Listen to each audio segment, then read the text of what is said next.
والصلاة والسلام على رسوله محمد النبي وعلى آله وأصحابه وسلم تسليما كثيرا.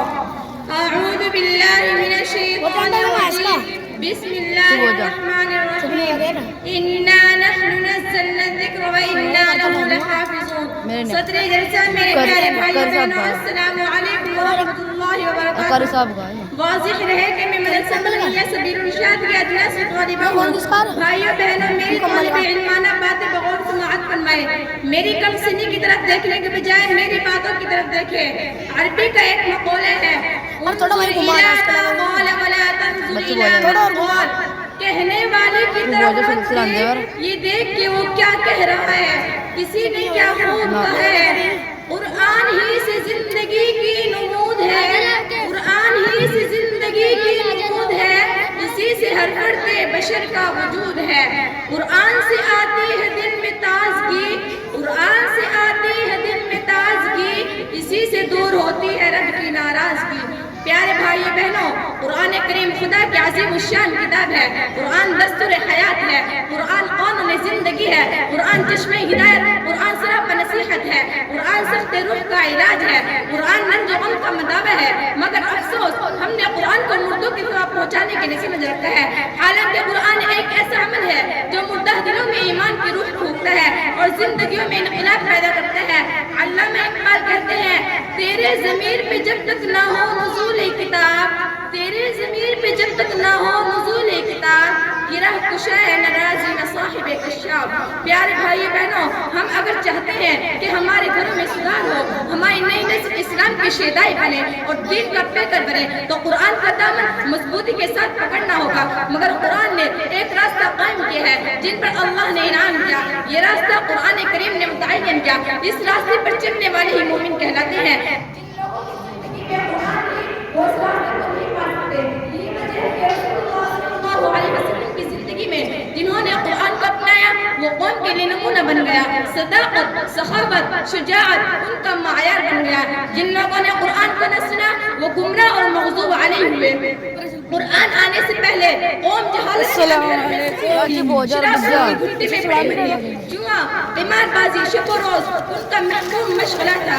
کمزوروں پر ظلم کرنا، ناتوانوں اور ضعیفوں کو ستانا، حق والوں کو حق نہ دینا ان کا مزاج بن چکا تھا.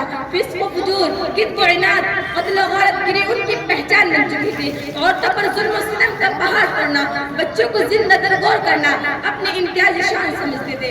ایسے میں سرور کائنات، فخر موجودات، امام الانبیاء، سردار دو جہاں، مولا کل، فخر رسول سید الاولین والآخرین، رحمت للعالمین، حضرت محمد مصطفیٰ صلی اللہ علیہ وسلم یہ نسخہ کیمیا لے کر مبعوث ہوئے جس کا پہلا پیغام ہے اقرأ باسم ربک الذی خلق. پڑھو اس پروردگار کے نام سے جس نے کائنات کو پیدا کیا.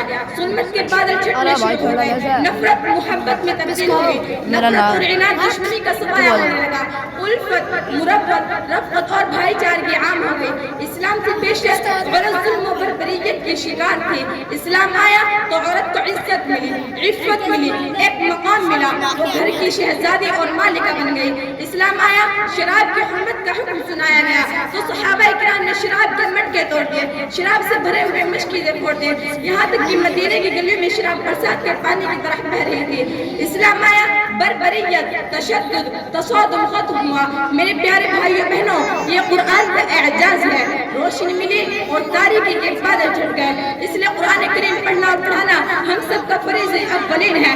جب تک قرآن کریم کے پڑھنے اور پڑھانے والے موجود رہیں گے یہ دنیا موجود رہے گی، اور جب قرآن کریم کے پڑھنے اور پڑھانے والے ختم ہو جائیں گے اور قرآن کا ایک لفظ کہنے والا ہمیں زمین پر باقی نہیں رہے گا. یہ دنیا فنا ہو جائے گی، قیامت برپا ہو جائے گی. اس لیے ہم سب کو اس کی ہدایت کے مطابق زندگی گزارنی چاہیے. اللہ تعالی ہم سب کو علم سے زیادہ عمل کی توفیق فرمائے. اب میں اپنی تقریر کو شعر میں ختم کرنا چاہتی ہوں. قرآن ہی ہادی ہے، دعا بھی ہے، قرآن ہی ہادی ہے، دعا بھی ہے، شفا بھی. قرآن میں موجود ہے ہر سے خدا بھی. قرآن ہی کامل ہے، صداقت کا حمی بھی. قرآن ہی کامل ہے، صداقت کا حمی بھی. قرآن سے وابستہ ہے ایمان بھی. قرآن مداوائے مرض بھی ہے، دوا بھی. قرآن مداوائے مرض بھی ہے، دوا بھی. قرآن میں موجود ہے الثابت وما علينا والسلام عليكم